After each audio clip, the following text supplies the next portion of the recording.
Hello, and welcome to this Australian-New Zealand Women's Declaration International webinar for April 2024. My name is Janet Fraser, coming to you from Gundunger, west of Sydney. I am the convener of the Feminist Legal Clinic in Exile. Tonight I have Anna Kerr and Bronwyn Williams from the Feminist Legal Clinic doing tech with me, and Janet from New Zealand is also here in the background. Wherever you're coming from this evening, we pay our respects to elders past, present and emerging, but particularly the women of this continent. We have three speakers tonight whom I'll introduce in turn. A reminder that the presentation is recorded and question time is not. When we end for question time, I'd appreciate it if women use the Q&A box for written questions so I don't lose them in the chat. If you wish to speak, please use the raise your hand icon and I will keep a running list of the order in which I see you appear. And now to introduce our excellent panel. Carol Ann is a co-founder of the Lesbian Action Group, which last year applied to the Australian Human Rights Commission for an exemption to run an event for lesbians only on International Lesbian Day. She is also co-founder of the Lesbian Club, a membership-based incorporated association recently established to run and promote social events for lesbians in Australia. Carol has been a lesbian feminist activist for the past 45 years, organising festivals, conferences, camps, dances, groups, and much more for lesbians over that time. Several years ago, she decided it was time to retire, read books, potter in the garden, take afternoon naps. However, the call to action once again has been too strong and brought her out of retirement to fight this ideological madness that has taken over the world and now threatens the rights of lesbians, women in general, and children. Spider Redgold was part of the Women's International League for Peace and Freedom at the UN World Conference in Nairobi in 1985 and Beijing 1995. She became a peace activist in the UK because of the Aldermaston marches and in Australia because of the war in Vietnam. Spider gave a workshop to Australian WILPF members on how to use the internet for peace in 1995. She is interested to share a vision of radical peace. And I get to introduce Janet, who's very kindly stepping in as a speaker as well as hosting this webinar. Janet Fraser is a mother, poet, historian, and has been National Convenor of the Australian Homebirth Network, Joyous Birth, since 2004. She writes about feminism, history, human rights, birth and parenting. Janet is on the Management Committee of the Feminist Legal Clinic and co-founded the New South Wales Women's Guild in 2019. She was a winner of the Eva Bacon Award in 2021, given in honour of the communist organiser Eva Bacon and awarded by IWD Brisbane Meanjin for her long commitment to women's liberation. Janet's book, Born Still, a Memoir of Grief, was published in 2020 by the Australian publishers Spinifex Press. She has been published in the Melbourne University Journal, Hecate, and has been published by the Hunter Writers Centre, Grieve Collection and other journals. You can also catch her on Facebook and Twitter when she's not suspended. That does happen a little bit. So to kick us off this evening, thank you, Anna. I would like to introduce Carol Ann. Carol Ann, over to you. Thank you, Janet. Hello, everybody. I'd like to acknowledge and pay my respects to the Wurundjeri people who are the custodians of the land on which I live. I'm going to talk today about the Lesbian Action Group actions over the last, well, it's not even a year. Last August, a group of us got together, a group of us lesbians got together and decided that we were absolutely fed up with being underground and being silenced. And so we decided that we were going to do some action.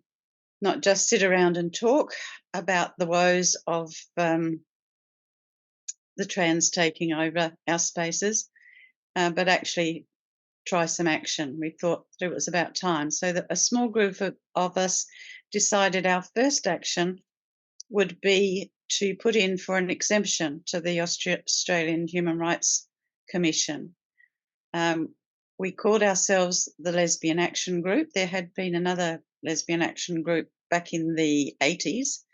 None of the original group were part of ours, but it feels good to be carrying on a tradition and a name. So we decided that we would put in for an exemption because in 2003, 2 of our members had actually applied for an exemption under the Sex Discrimination Act to run lesbian events for, I hate saying it, lesbians born female, as if there's any other kind of lesbian. And back in 2003, we did get the exemption granted in the Victorian Equal Opportunity Tribunal, but then that was challenged and it was taken away from us. So after that, we decided to just go underground, not advertise our events. Unfortunately, a couple of years later, another event that we had was challenged, and so we went even deeper underground. So for 20 odd years, we have been having lesbian events all over Australia, but we haven't been able to advertise them because the minute we do, the trans will challenge them and take us to a tribunal, which costs money, lots of money. It costs time, and it means that our events are in jeopardy. So then comes the Lesbian Action Group, and 2 of us had, as I said, put in for that original exemption, and we decided we'd do it again. And given the current climate, we knew that it was very improbable that we would get an exemption from the Australian Human Rights Commission. So our aims were to just to make people aware, to raise awareness of what was happening. And I must say that's been very successful as part of our strategy. So we put in the application, and managed to get nearly 400 letters of support from all over the world, from lesbians, straight women, and even a smattering of men supporting our application. The process was that it went to the Human Rights Commission first, and they then made a preliminary judgment, which was published on the website. And then we were given an opportunity to respond to that preliminary judgment, which, of course, as we'd expected, was to deny us the right to an exemption to be able to run this event. We wanted to run it on International Lesbian Day at the Victorian Pride Centre, which we also knew would refuse us, which again they did. So there's good and bad in all that. I mean, it's outrageous that it actually happened, that we had to apply for an exemption, and that they denied us the exemption, and that the Pride Centre denied us a booking. But if we looked on the positive side, it played into our aim to raise awareness. So the initial preliminary response was no, you can't have it, because that would be discrimination. Another slew of letters were then written, and I have to thank many of you, probably the audience, and many others who aren't here tonight, for writing those letters. It was just amazing to receive them all and to read all the support. It was just fantastic. As I said, nearly 400 letters in support, whilst the other side only got 100. So 4 to 1.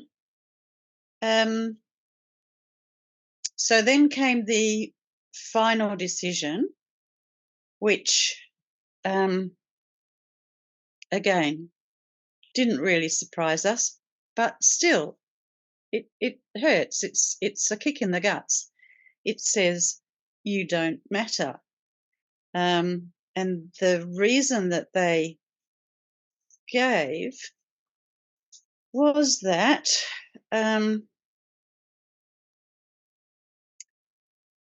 it's not appropriate or reasonable to make distinctions between women based on their biological sex at birth or transgender experience, and to exclude transgender lesbians, their words, from a community event.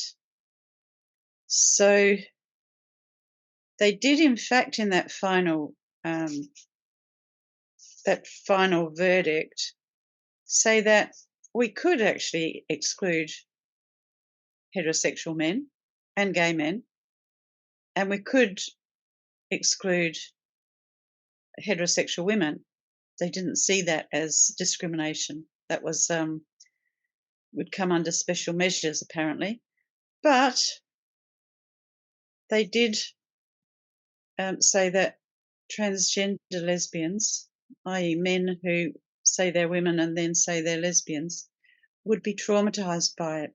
Here's what they said. The Commission notes that the grant of this exemption may lead to the further exclusion of and discrimination against transgender women who are lesbians.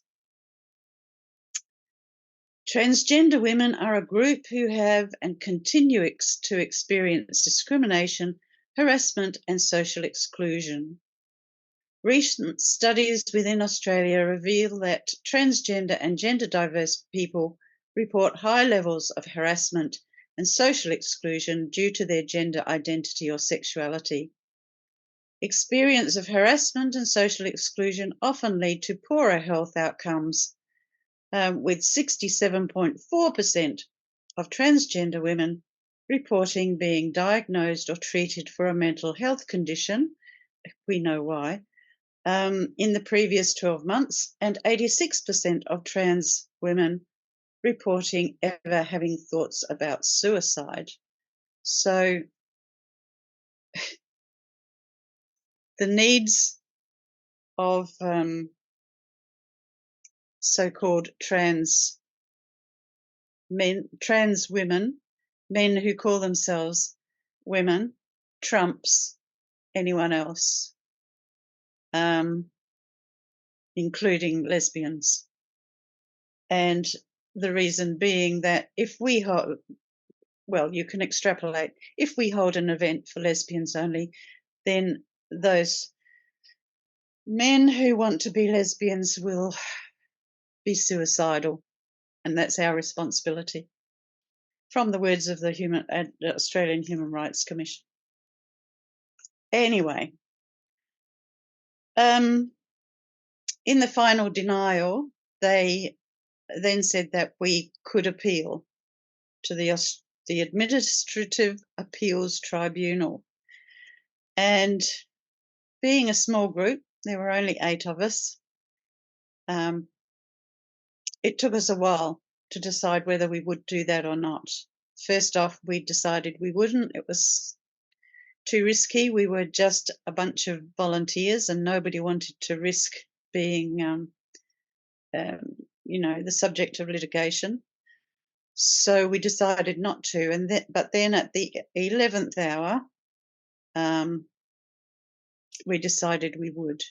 And luckily, we have Anna on our side, and we have a pro bono barrister who has offered his services, which is fantastic. And we have a wonderful researcher in Meanjin. So we have a great legal team. So we've decided to go for the appeal, and that will happen in September. The hearing is early September for that.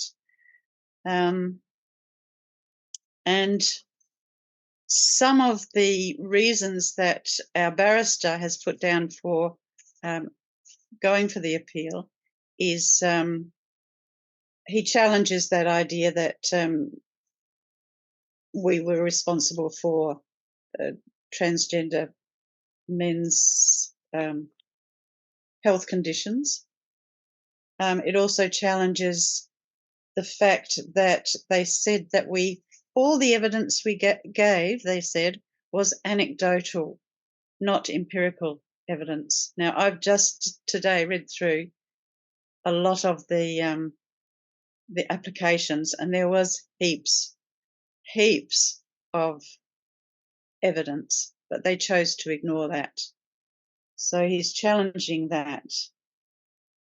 We shall see whether it has any effect, whether we get anywhere with it.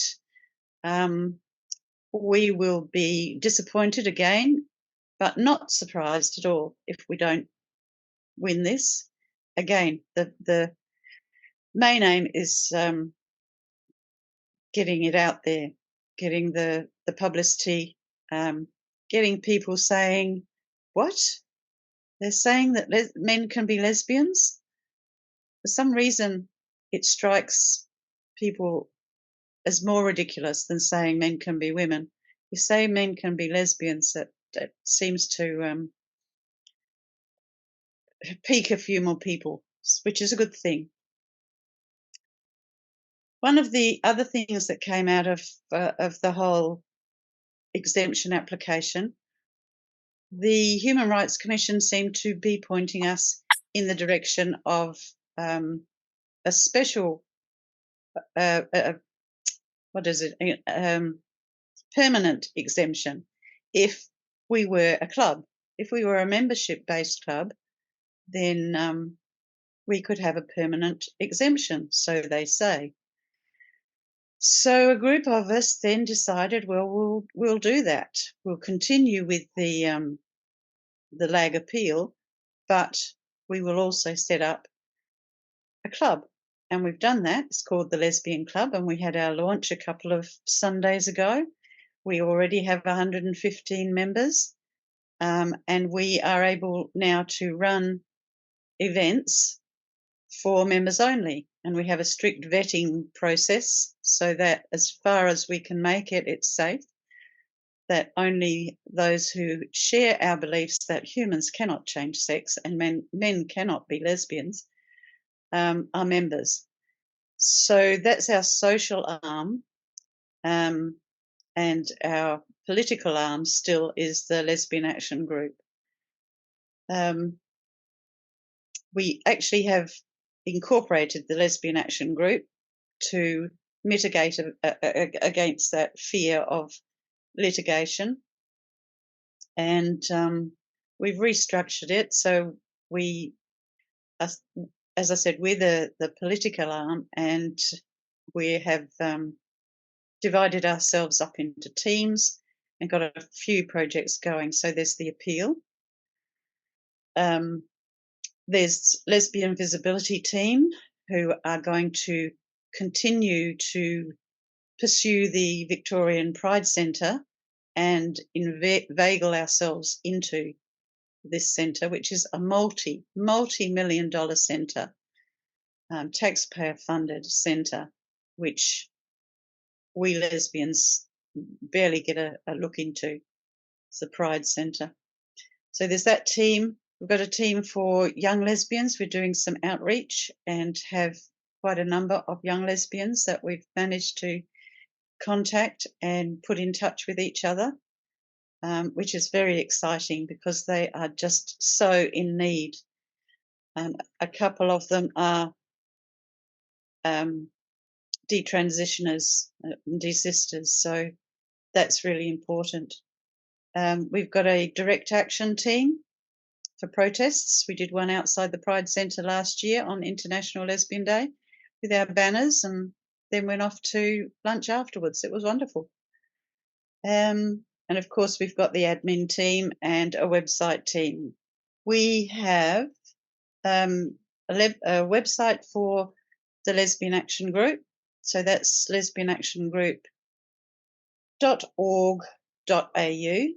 And the Lesbian Club is thelesbianclub.org.au. So you can, they're fledgling websites at the moment, so excuse their ongoing development, but you can get a sense of what we're up to. I mean, as I said, we started back in August, so we're not even a year old yet, and I think we've done very well with our activism. I'm pleased with it. So yeah, check us out. And if you have any other questions, I'd be happy to answer them in the Q&A. So thank you. Thank you, Carol Ann. It's so wonderful to hear that this is happening. And I especially love the outreach. You know, when you talk to so many desisting or detransitioning women, so many of them are lesbians. Yes. And they don't have role models. Yes. So thank you. That's wonderful. And I know there's a bunch of women who've come tonight just to listen to you. So there you go. Yeah, I know. Women are very keen to support your project. So thank you so much. And now I would like to hand over to the formidable Spider Redgold. Spider, take it away. Okay, hello everyone. I now live on Darkinjun country, north of Sydney, and I was asked if I would step in to speak about anything I like to speak about, and it just struck me that speaking about peace women, would be a useful thing to do at this time, because it breaks my heart to see the radical feminist and lesbian spaces in the social media world getting just torn apart by anti-Semitism or anti-Islamic feelings, and I wanted to bring us back to the idea that peace is not the absence of fighting. That if there's no fighting going on because somebody in the playground has a really big stick, that is not peace. That is control. Now, it might get disguised as peace, and a lot of people fight wars to have the control, to have the bigger stick, to stop the fighting. I wanted to talk about having a life spent in war. I am a woman born in 1950. I've lived through the development of the Cold War, the Korean War, the Cuba Missile Crisis, Greenham Common and the nuclear weapons on Europe's soil, and then the Vietnam War. Now, Australia actually voted down 3 referendums trying to bring in some conscription from during the Second World. There was one during the First World War to try and force a lottery of some sort, or everybody of that age being put in the military. And Australia on a whole is against it, except that we keep on being involved with it, and we are more and more and more involved with it now, being played as a pawn between the USA and China. and the AUKUS, and I could do whole presentations on every one of these things, but I don't want to do that tonight. I thought this was a really special opportunity to talk about a peaceful world. And a peaceful world means that I can walk outside my house at any time of the night or day wearing anything and not have to listen to see if there's footsteps behind me, and not have to be aware of whether or not cars are doing U-turns to come up behind me. And that's me, a white woman in a relatively white suburb, that this currently is not a no-go zone to police, where I used to live in a no-go zone to police. And that is not peace. There's no officially declared war. But to be at peace as a woman requires I am not controlled, I am not being frightened into behaving in a particular way, and I am sovereign to myself. So to be at peace really cuts through all of our government structures that have been set up under a patriarchal regime that believes that peace is created by strength and by beating people up until they behave, or by killing them until they behave. So there's a connection here, and I hope that what I'm talking about now and leaping from idea to idea will strike something for you to be able to go back and think about it later. That to be at peace is to agree not to fight, not to feel justified. So how do we reach a place where one side doesn't feel justified at using violence in a situation where they feel that they've been oppressed, they've been stolen from, they've been treated badly, they've been hurt, they've been humiliated, and they respond with violence? So there's the response, and people say, oh, well, we're justified because these people did this. It's like, well, these people did this because these people did that. And it goes back and back and back, that there's this idea that there's some justification for violence, and that there's some justification that absence of fighting is peace. Now, it's complicated, and I don't have a solution, but I can see it in a way that makes me want to talk about it. To decide not to be violent isn't being frightened of being violent. And I know that I get quite a lot of flack for this opinion about being able to defend yourself. But I lived in Sydney in the 70s, and women were being hunted by cars full of men in Chippendale, and they would chase you down the street in their cars and try and trap you into a dead end or another car coming across the end of the street. So this was just lesbians in Sydney, girls in the movement. I was 28, 29. And my solution to that was to go and learn to fight. And because I was being hunted. And I think that it's very sensible for women to know their power. And what I say to people when I really want to scare them is, if I've had an interaction with you and you are still alive, I have decided not to hurt you. And I get goosebumps when I say that, because it is, I have decided not to hurt you, and I could. And that's everybody. It's not just particularly obnoxious men. It's like everybody. I have learned that I know how to do it, and I choose not to. Now, where in my life is there a country or a government that is role modelling that? We decide not to fight. We are not going to retaliate. We are not going to engage in a missile crisis of who has the biggest bomb. And if that's the case, is that peace when we are successful in doing that? Now, the Women's International League for Peace and Freedom went into the heart of the First World War, into Belgium, into the battlefields, and formed the first peace organisation on the planet in the middle of a war to try and work out how to create peace. And five, I think, of the global presidents of the Women's International League for Peace and Freedom have been given the Nobel Peace Prize.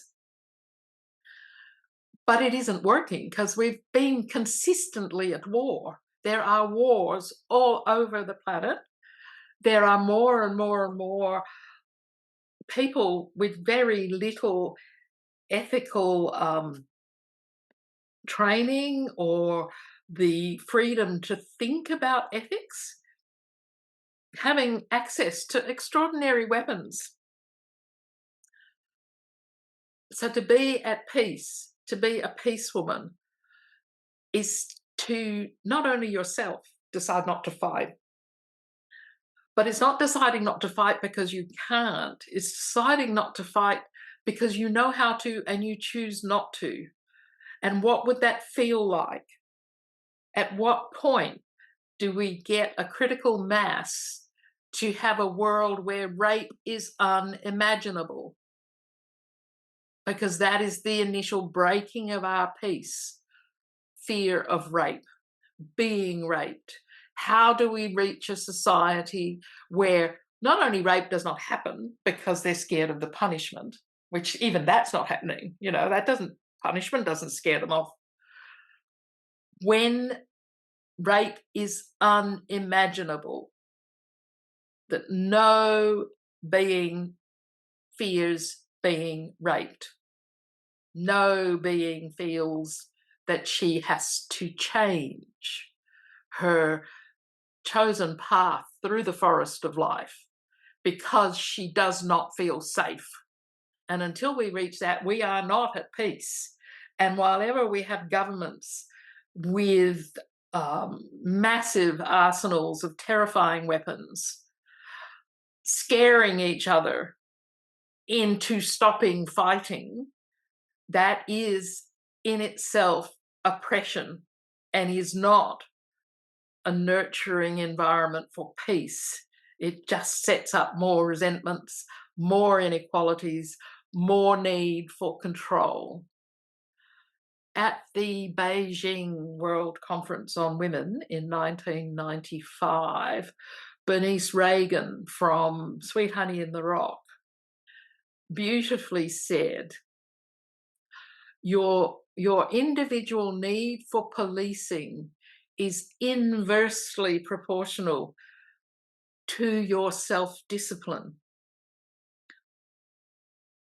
If you have self-discipline, you do not need police. If you don't have self-discipline, there is a need for police. So how, from your own self and your desire for peace and your ability to be inside a quiet home where you can pretend it's peaceful, what is it that we need to do that we haven't already been doing for more than 100 years? The Women's International League for Peace and Freedom globally has been doing this for more than 100 years. We've been resisting patriarchy since they first started to set it up. What next? That's my question. If we understand that peace is more than an absence of fighting, and it is more than one mob being in control to stop the other mob, as women, when are we at peace? What is it to be a sovereign woman at peace and security?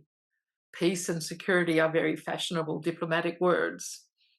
Peace and security inside our skins. Because until we feel that, and we feel it around us, that feeling like this is actually a safe feeling, then where do we go? And I asked the question that put our lovely lesbian journalist off the air for nearly a year, is at what point, what is it that we do? What do we have to do to make men stop themselves? Because it's rape, it's violence, it's child abuse, it's office bullying, it's schoolyard bullying, it's aggressive driving, it's war. And they just do it. And we engage in it at some level because we are here in the world and we can't walk out from the world even if we would like to.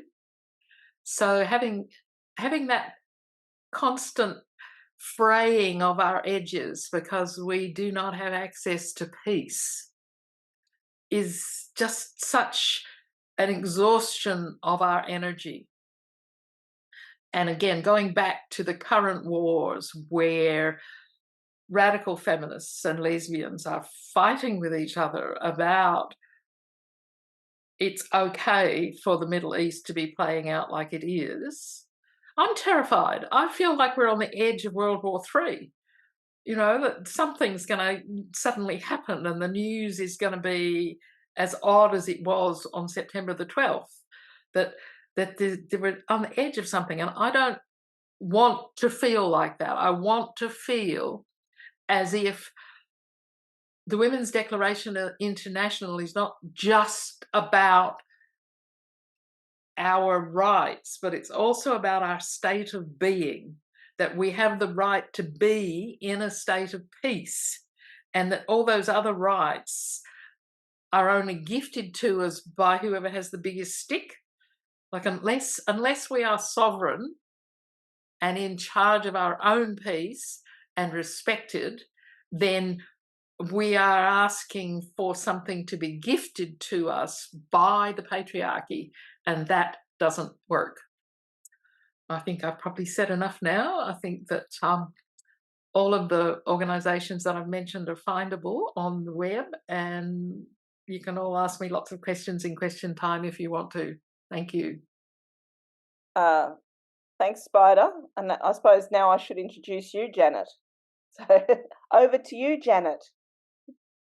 Thank you, Anna. Thank you, Spider. That was really refreshing and thought-provoking. And it reminds me of Renee Gerlich's presentation that she did for our IWD a few years ago, where she talked about love and love saving us and us saving love from the toxic permutations that we call love. And she talked about a world without rape. So I think that builds really beautifully on the work that we've had that conversation. Renee and I have had that conversation about a world without rape. There you go. I'm going to turn off now and leave you. That's beautiful. Thank you, Spider. Thanks, everyone. I'm going to talk about mother blaming, Munchausen syndrome by proxy, Meadows' law, and the recent trans kid phenomenon. Sir Samuel Roy Meadow, who in 1998 was knighted for his services to children's healthcare, is a retired paediatrician from the UK.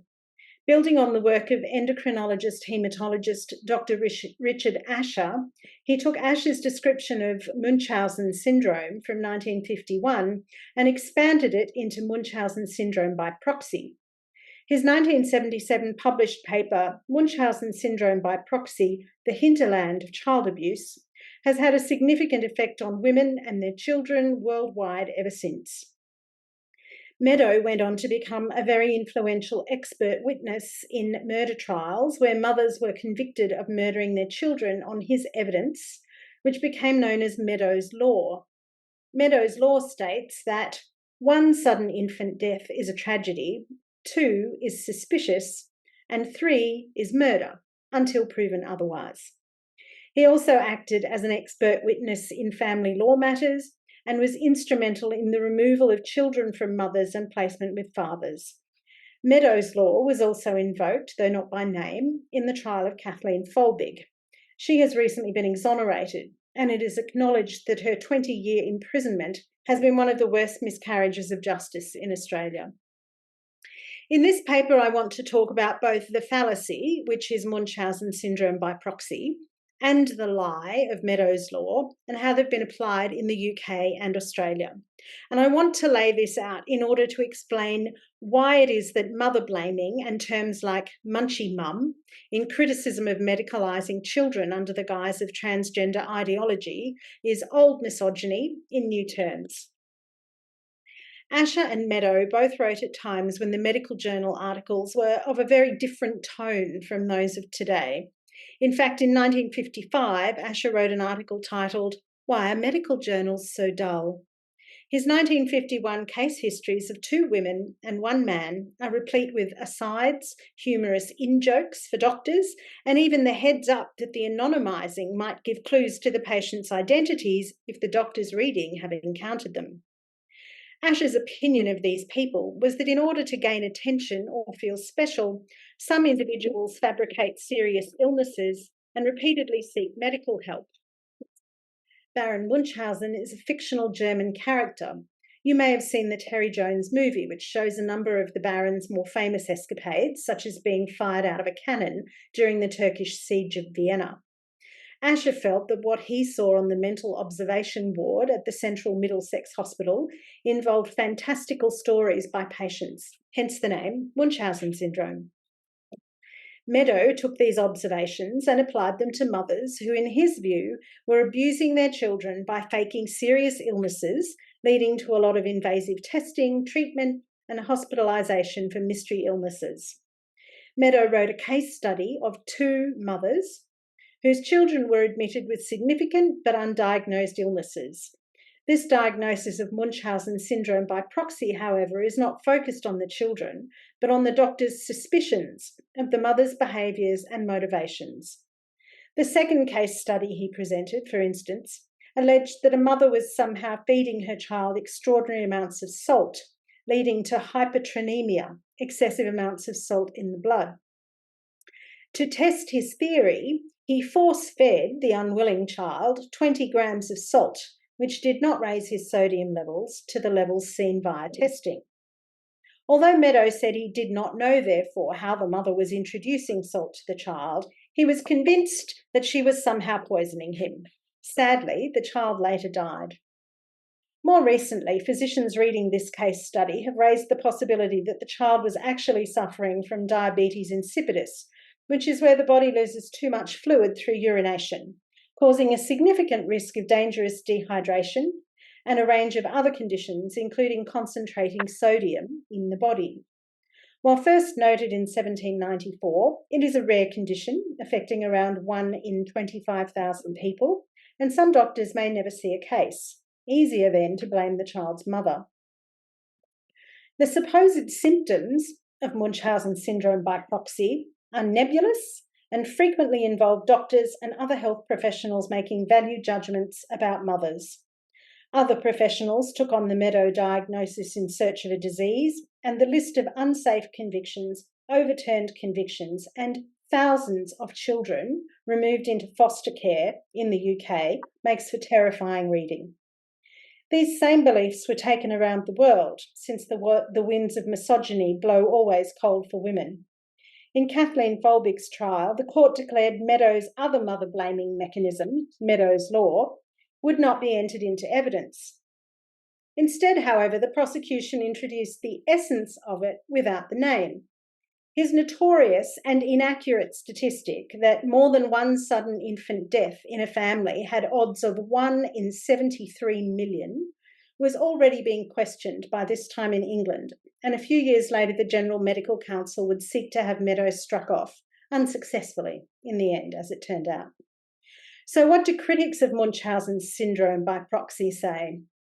Dr. Helen Haywood-Brown has done some of the largest studies into false allegations of this syndrome and supports mothers in the legal system internationally who are battling against it. The women who've experienced this hellish ride sometimes call it diagnosis by immaculate perception, as a woman can have the label attached to her without a doctor ever laying eyes on her or her child. Mothers who are informed, have researched their child's condition, seek to be present in support of their child as much as possible, ask probing questions of medical staff who are or have been a nurse, or have sought second or even third opinions regarding a child's health can be viewed with suspicion. Meadow and other doctors assume women exaggerate the pain their children are experiencing in the same way doctors assume women reporting their own pain are malingering attention seekers. The unreliable narrator of our own physical state then becomes the unreliable narrator of our child's state. This is not to deny that abuse of children happens, but it cannot be prevented by a psychiatric label being attached to a mother in the absence of evidence. Critics suggest that labelling criminal behaviours correctly, such as smothering or poisoning, rather than the amorphous mother-blaming Munchausen label, may be a better way to safeguard children. There are a number of ways this diagnosis can then play out in law, whether the government or private individuals take it further. Once a diagnosis of Munchausen syndrome by proxy has been made, child protection authorities can apply to the Children's Court in order to remove a child. The Children's Court of New South Wales Resource Handbook describes the process in this way. Care proceedings involve discrete, meaning confined, distinct and specialised principles, practices and procedures which have regard to the fundamental purpose, namely the safety, welfare and well-being of children in need of care and protection. The rules of evidence do not apply. Ding, red flag. The proceedings are non-adversarial and they are required to be conducted with as little formality and legal technicality and form as the circumstances permit. In practice, then, this means having a secret hearing among professionals who do not have to live up to the rigours of evidence law and who can, as formally as they choose, remove a child without needing to refer to the parents ever again. In family law, which is also governed by secrecy in courts internationally, Meadows law and Munchausen syndrome by proxy have been and are used to remove children, some with complex medical needs, from caring mothers. There is no oversight and little possible redress for decisions in family law. Women cannot speak up publicly without risking contempt of court, and these decisions go unnoticed and unmentioned most of the time. Those women whose children have been removed by the state because they won't medicalise them have had this process used against them. Aboriginal and Torres Strait Islander women know only too well the agony this process causes.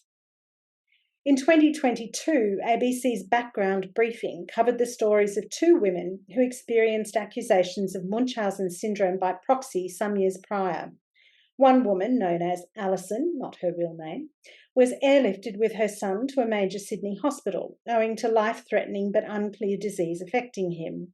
She was later escorted from the hospital. The interview continues. Police went to court to get an AVO to protect her kids, not just the unwell son. Then in June 2017, almost 3 years after the helicopter to Westmead, things got even worse. Police arrested and charged her with a crime, alleging she'd threatened her son's life by poisoning him. If found guilty, she faced up to 10 years in jail. Another woman whose baby was in the same hospital had a similar experience. She was escorted from the hospital and her 9-month-old baby made a ward of the state. Because the woman's husband told police and child protection he did not think his wife was harming their baby, he was considered to be colluding with her and thus also an unfit parent. He was, however, allowed to keep their other children, which makes no sense if authorities truly believe him to also be dangerous. This was all decided by doctors at 2 hospitals without interviewing either parent. The baby was grown up to be 16 years old at the time of the Background Briefing episode. Both these mothers were eventually found not guilty in court, but the harm to them, their families, and their children is incalculable. Munchausen syndrome has now morphed into factitious disorder imposed on the self, and Munchausen syndrome by proxy is now factitious disorder imposed on others, enshrined in the latest Diagnostic and Statistical Manual of Mental Disorders No. 5. As Hayward Brown notes, when critics point out the flaws in reasoning and uselessness of a diagnosis mostly used to harm children rather than protect them, Doctors call the supposed disorder something else and re-entrench the idea. Mother blaming has always been a popular sport. Mothers perceived to be too little interested in their children's welfare, the "oh my God, she's on her phone" cries, or mothers perceived to be too interested in their children's welfare, the "oh my God, she must have Munchausen syndrome" by proxy cries, are mothering wrong. There is no yardstick for mothering correctly, and for many years I have said that the only good mother is a father. When we see depictions of trans kids in the media or on social media, we get the propaganda depiction of glowing kids and supportive mums. Once you talk to the parents who are having their children taken by the state for failing to medicalise their child, the landscape begins to look different. There are mothers who are suicidal over their child being medicalised against their will, or the mothers who have had their child medicalised by a vengeful ex-partner using this latest medical scam as a weapon in the family court. There are absolutely women who have embraced this cult and fervently sacrificed their children to its panoply of technology, homophobia, and misogyny. These women are praised by the medical establishment for their acceptance that the baby they grew in their womb was poorly grown, with a wrong body for their brain. These women, some of whom have been threatened with the obstetrician's dead baby card, are later threatened with the dead trans child card. Do you want a live son or a dead daughter? And have gone along with it, as many of us go along under duress. Women's socialisation to be kind, to accommodate, to believe men over women, to run terrified rather than stand and face these incursions into our spaces is one of the greatest manipulations trans ideology has embraced. The fawn part of flight, fright, freeze, fawn has never been more apparent than in the hundreds of replies on social media when an autogynephilic man seeks validation. I have written and spoken before of the intense, crushing pressure on parents, particularly mothers, to capitulate to the genderists. Mothers know that a suicide attempt, successful or otherwise, will be sheeted home to them. Mothers know that the archetypal bad mother is only one goalpost shift away at all times. Whether it's ruining your child by having paid work outside the home or ruining your child by working inside the home, mothers know they will do it wrong. So many times we see the undeniable Hollywood fashion for trans children blamed on high-profile mothers seeking to enhance their status. The various fads for tiny dogs, overseas adoptions, or trans kids, these are the yo-yos of school life translated into real-world consequences and harm. But each of these kids has an invisible father somewhere there, unless he's more famous than the mother, in which case he might get equal billing. I'm not sure we measure anything particularly well, however, when we use Hollywood as a yardstick. I'm always struck by the rush to blame feminism, therefore women, for the times when patriarchy triumphs. It is, we are told, the fault of feminism and feminists that women in paid work outside the home are also slaves to the household maintenance in the home, not because we've socialised men to leave it all to women. It is the fault of feminism when women choose not to have children until later in life, not the fault of workplaces which invoke the motherhood penalty as they embrace the fatherhood award.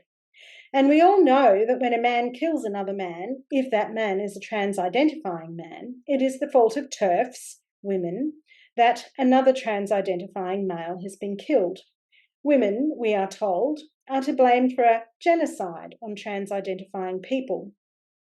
While a genocide or outside world danger is a common cult belief, there is not one skerrick of evidence that trans-identifying people are being harmed en masse, let alone harmed en masse by women.